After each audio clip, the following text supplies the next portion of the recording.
이번 동영상 강의에서는 컴퓨터에서 어쩌면 가장 중요하다고 여겨질 수 있는 부분, 중앙 처리 장치, CPU에 대해서 좀 그 안쪽을 들여다보는 그런 내용입니다.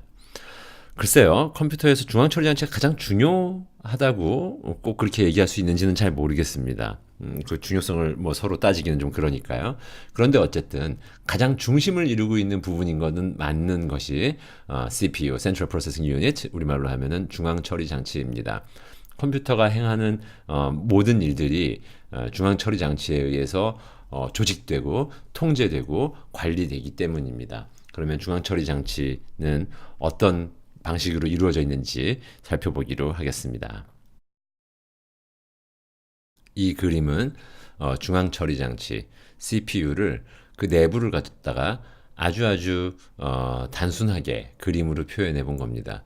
CPU 안에 들어있는 것들을 크게 세 덩어리로 나누면 제어 장치와 산술 논리 연산 장치 그리고 레지스터들로 나눌 수 있어요. 그리고 이것들이 CPU 내부에 버스라고 불리는 것으로, 버스라는 것은 이제 신호 혹은 데이터가 오갈 수 있는 통로를 물리적인 개념이기보다는 논리적인 개념으로 얘기하는데 많이 사용하는 용어입니다만 이렇게 연결되어 있습니다.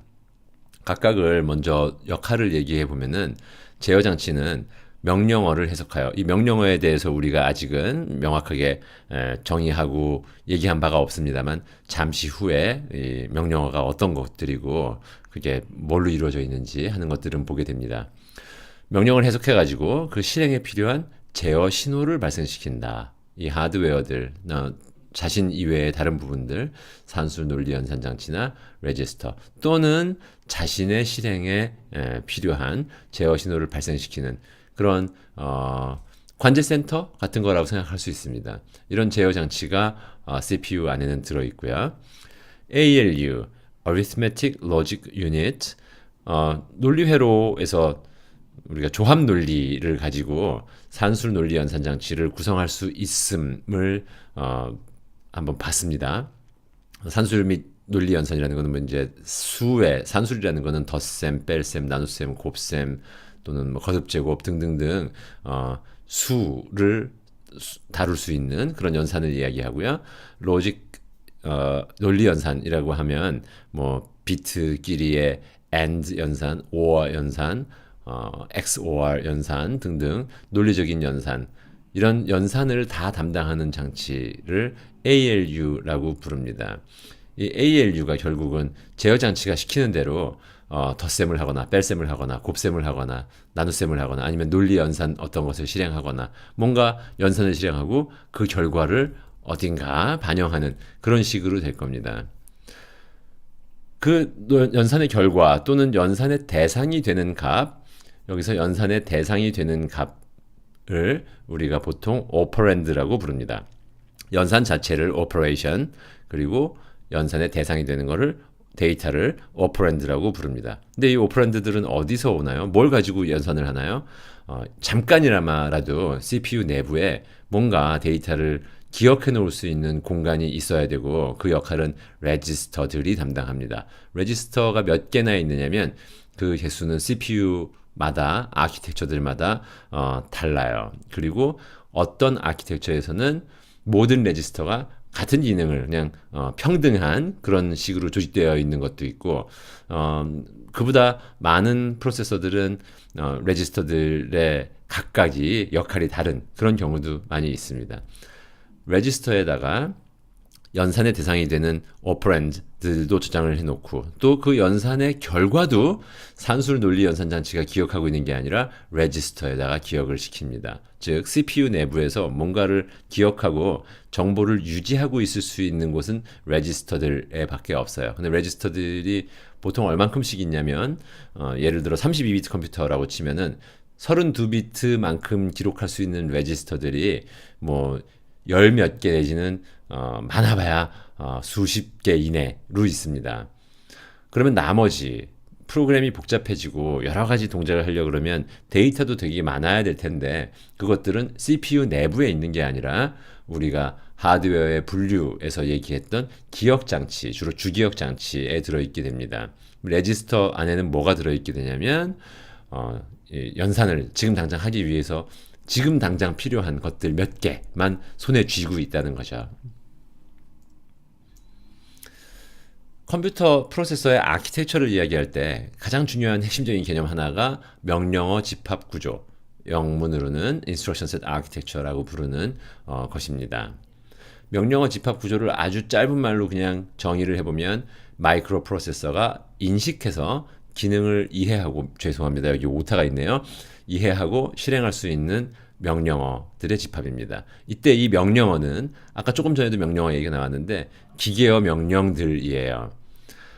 프로세서마다 뭐 인텔이냐, 암이냐, 뭐 다른 어느 거냐에 따라서 알아듣고 해석하고 실행할 수 있는 그런 명령들이 다릅니다. 그래서 명령어들의 해석할 수 있는 명령들을 다 모아놓은 거를 Instruction Set이라고 부르고, 그걸 포함해서 Instruction Set Architecture라고 하면 표현할 수 있는 자료형 중앙처리 장치가, 예를 들면 정수형만 가질 수 있다든가, 혹은 floating point 실수도 표현할 수 있다든가, 혹은 뭐 좀 다른 자료형도 있을 수 있겠는데 중앙처리 장치가 표현할 수 있는 자료형, 그리고 좀 전에 이야기했던 것처럼 명령할 수 있는 기계어로서 바로 중앙처리 장치가 알아들을 수 있는 그런 명령어들이 뭐가 있느냐 하는 명령어들의 종류. 그리고 이 명령어들은 연산을 하기 위해서 뭘 가지고 연산해라 라는 걸 지정할 텐데, 그때 연산의 대상이 되는 거는 레지스터에 들어있는 것들일 수도 있고, 많지는 않더라도 메모리에 들어있는 것, 메모리의 어느 주소에 있는 피연산자, 이런 걸 지정할 수도 있는 그런 것들이 있습니다.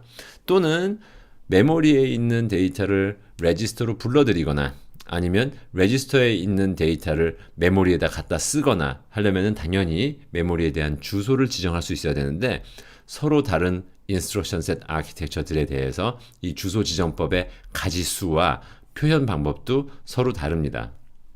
그러면 우리가 지금 눈으로 안 보면 잘 모르겠으니까 이 기계어 명령어들이 어떻게 생겼는지를 좀 예를 들어 보면 좋겠는데, 기계어는 사람이 알아보기가 불편합니다. 우리가 앞서 이미 한동안 논했던 것처럼 컴퓨터 내부에서의 정보의 표현은 전부 0과 1 두 가지의 상태를 가질 수 있는 그런 비트들의 나열로만 되어 있기 때문에 기계어는 수로만 되어 있어서, 특히나 이진수로 되어 있어서 사람이 알아보기가 매우 불편합니다.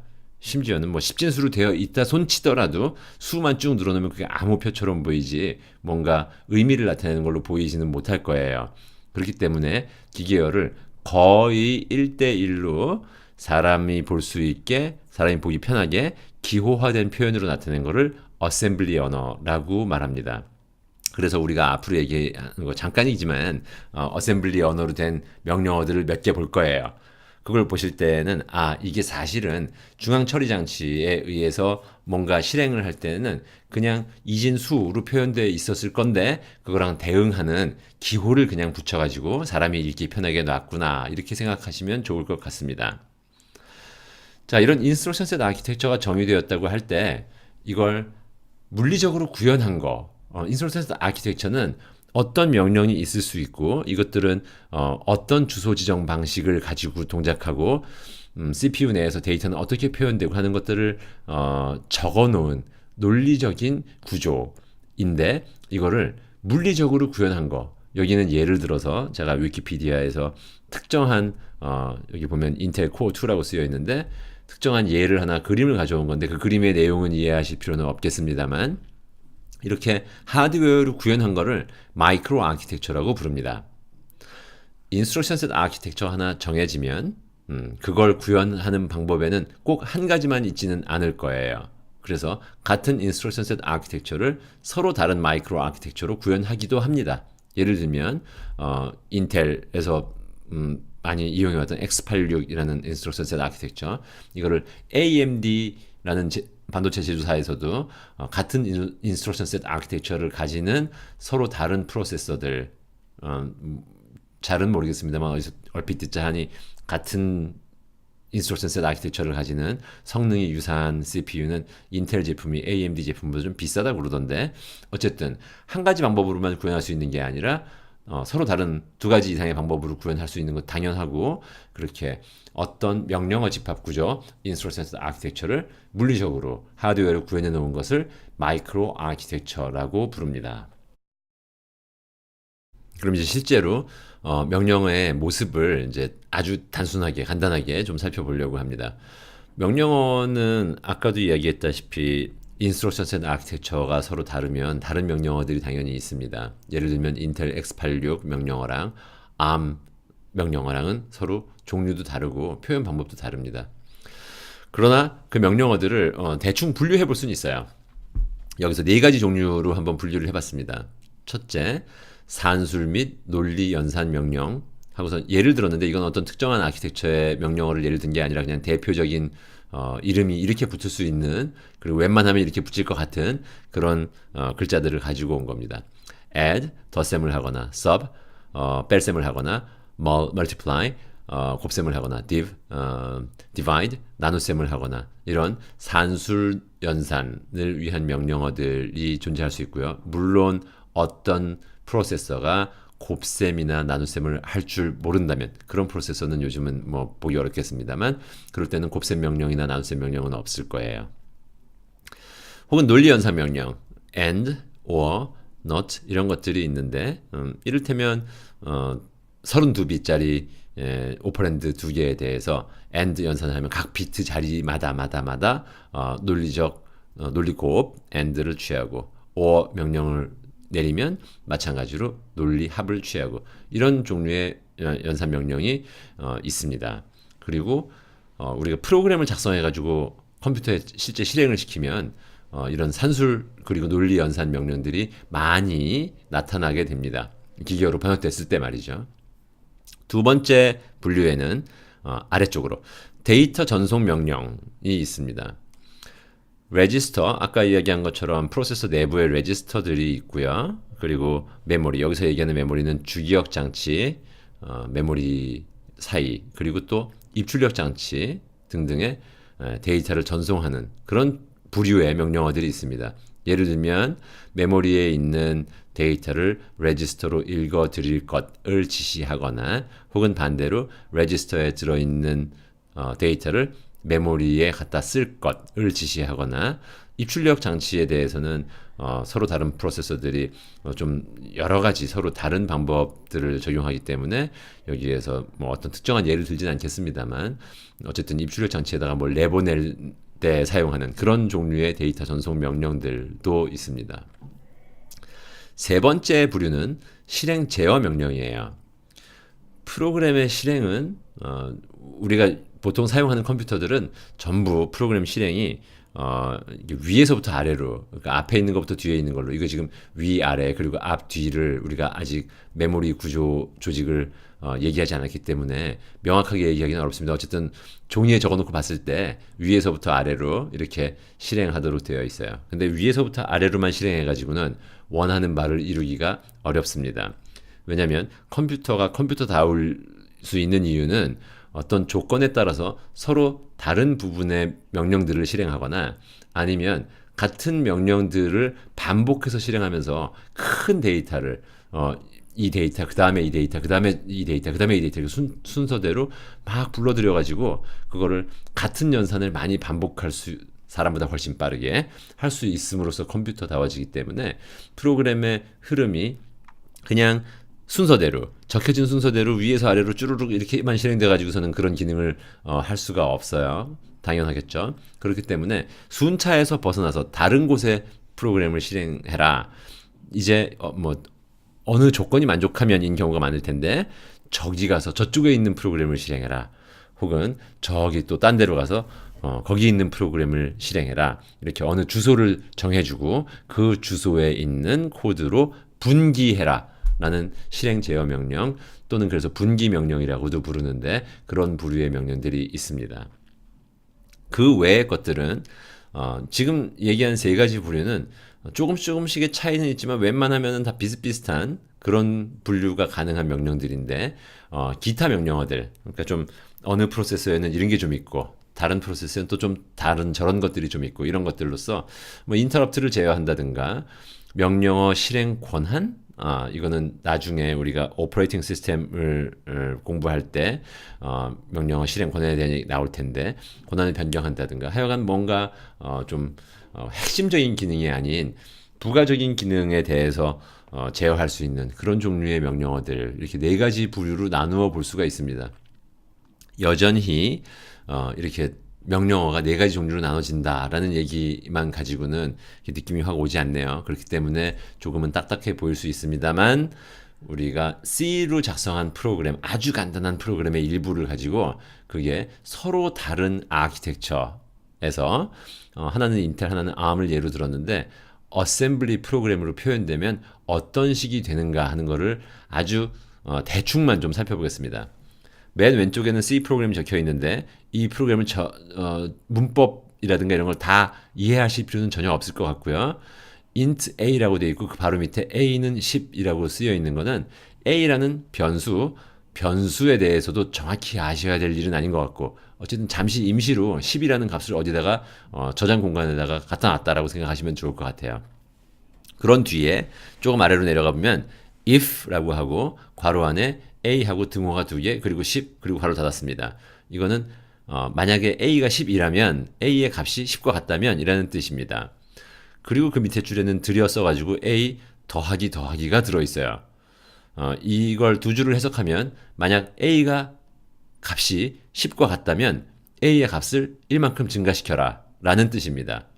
그 얘기는 바꾸어 해석하면 만약에 a가 10이 아니라면 a의 값이 10과 다르면 a의 값을 1만큼 증가시키지 않는다는 얘기예요. 그래서 이게 프로그램이 위에서 아래로 쭉 실행하면 위에서 a는 10을 담아놨기 때문에 a의 값은 11이 되어 있습니다.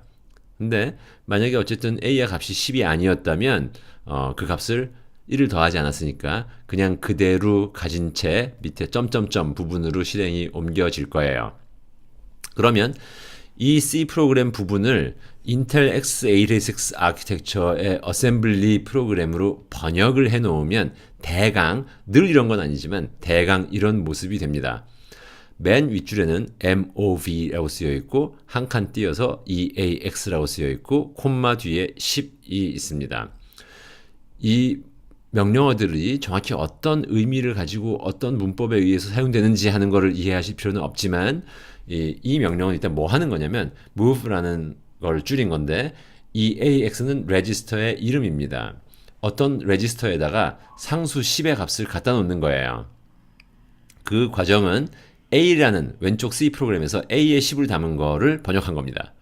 그 밑에는 CMP 그리고 EAX, 10 이렇게 되어 있어요. 이 명령은 인텔 x86 아키텍처에서는 EAX라는 레지스터의 값과 10의 값을 비교해라 라는 연산입니다.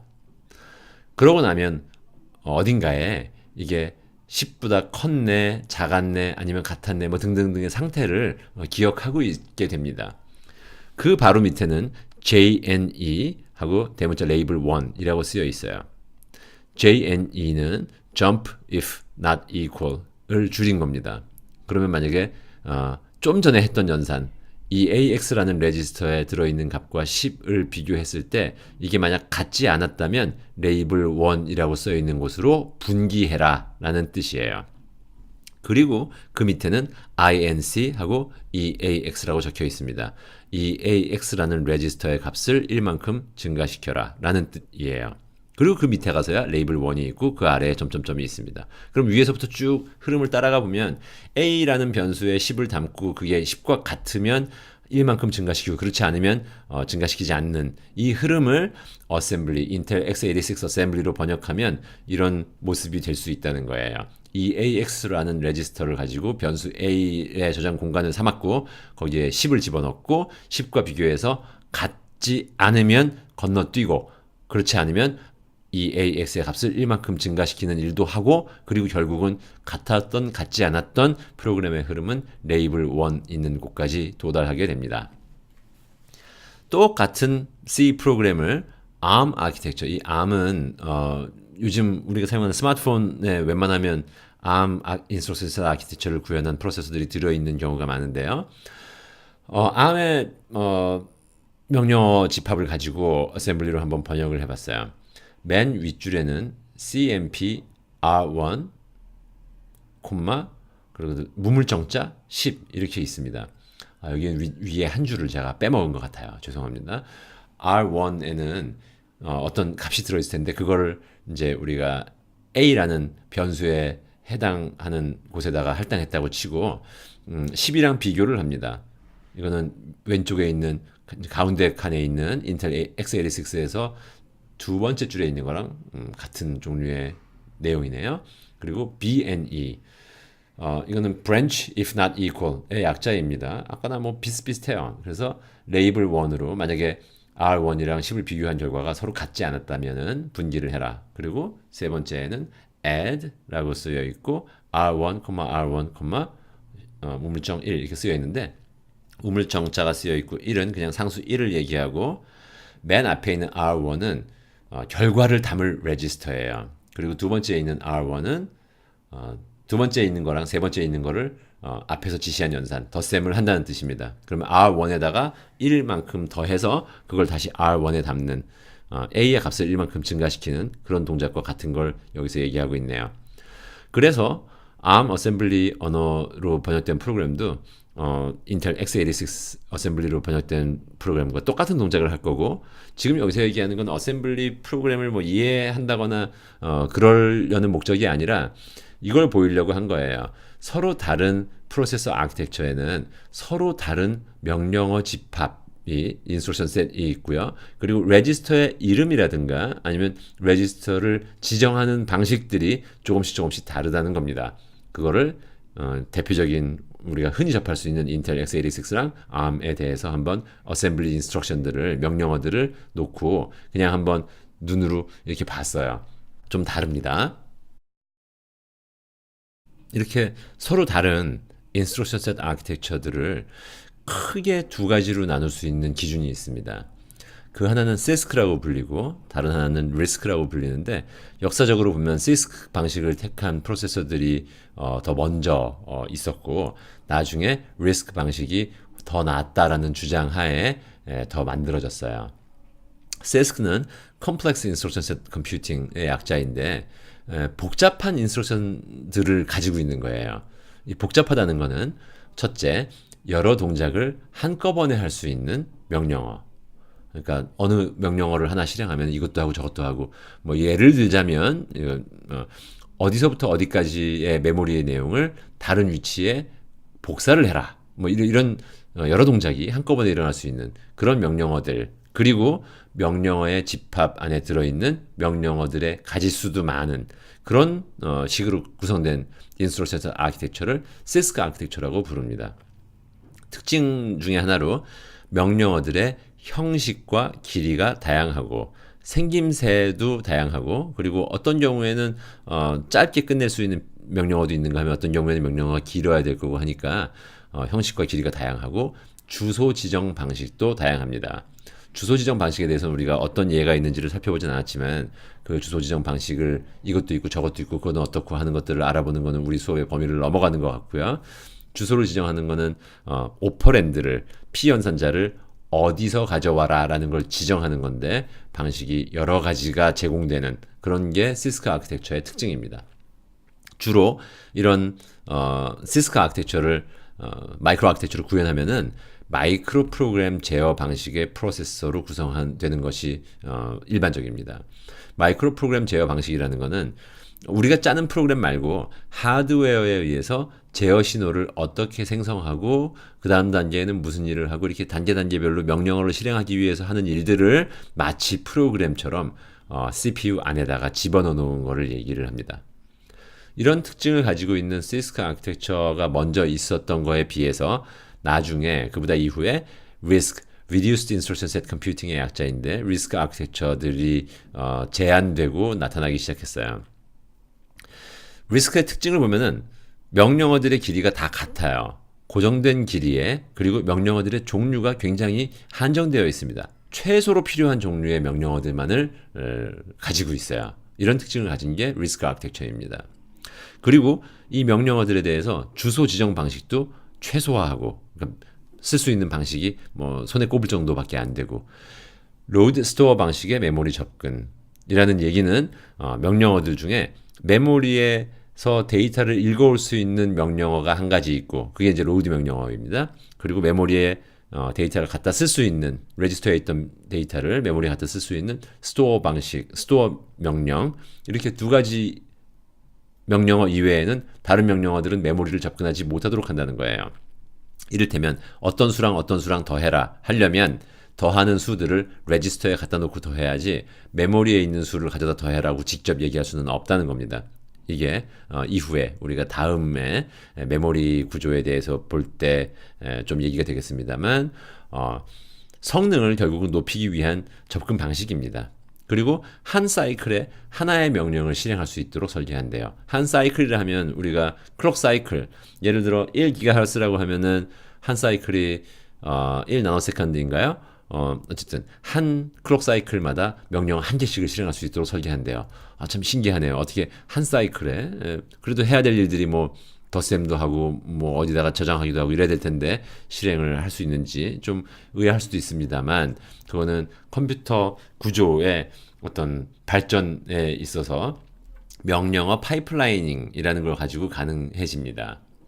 명령어 파이프라이닝을 한 문장으로 설명을 하면은 모든 명령어들의 실행을 동일한 단계로 나누고 한 클록 사이클에 한 단계씩 진행하도록 해서 동시에 서로 다른 명령어에 서로 다른 단계를 실행한다는 겁니다. 아래 그림에 보면은 한 명령어는 5개의 단계로 갈라져 있어요. 그게 네모 5개가 가로로 늘어서 있는 모습으로 표현되어 있는데 첫째 단계는 instruction fetch. 이거는 메모리에서 인스트럭션을 읽어오는 겁니다. 명령어를. 어차피 코드도 메모리에 들어있을 테니까 메모리에서 명령어를 읽어오는 단계고 둘째 단계는 instruction decode. 이 읽어온 명령어가 뭔지를 해석을 합니다. 셋째 단계는 execute. 이 명령을 실행을 해요. 뭐 덧셈을 해야 되면 덧셈을 하고 뺄셈을 해야 되면 뺄셈을 하고 네 번째 단계는 memory access 단계가 있습니다. 메모리 접근이 필요하다면 메모리에서 데이터를 읽어야 한다거나 아니면 메모리에 데이터를 갖다 써야 한다거나 할 때 메모리 액세스 단계가 있고요. 맨 마지막에는 write back. 연산의 결과를 다시 레지스터 중 하나에 가져다 쓰는 그렇게 5개의 단계로 나누어 놨어요. 그런 다음에 지금 오른쪽에 그림에서 이렇게 비껴가면서 사각형이 겹친 모습대로 표현되는 걸 보면은 첫째 사이클에는 첫째 명령어가 instruction fetch 단계를 하고요. 둘째 사이클에는 아까 그 명령어는 instruction decode 단계에 있고 새로 들어온 두 번째 명령어가 instruction fetch 단계에 있어요. 세 번째 사이클에는 첫 번째 명령어는 EX 단계에 있고 두 번째 명령어는 I 단계에 있을 때 또 새로운 세 번째 명령어가 IF 단계를 실행하고 있다는 겁니다. 그러면 하나, 둘, 셋, 넷, 5번째 사이클에서 보면은 그게 옅은 녹색으로 표현된 곳인데 첫 번째 명령은 write back, 두 번째 명령은 memory, 세 번째 명령은 execute, 네 번째 명령은 decode, 5번째 명령은 fetch를 실행하고 있어서 동시에 5개의 명령어에 서로 다른 5단계를 실행하고 있는 걸 보게 됩니다. 그리고 이렇게 하면은 결국은 이게 쭉 밀려 들어가면은 그래서 파이프라인이라고 부르는데 쭉 파이프라인에 밀려 들어가면은 어느 한순간 5개의 명령어에 서로 다른 5개 단계를 실행할 수 있고 따라서 한 사이클에 하나씩의 명령어의 실행을 완료할 수 있습니다. 이것이 인스트럭션 파이프라이닝인데 이게 가능해지려면 메모리 구조에서도 뭔가 기존과는 훨씬 나은 일들이 벌어질 필요가 있는데 그건 다음번 강의에서 살펴보려고 해요.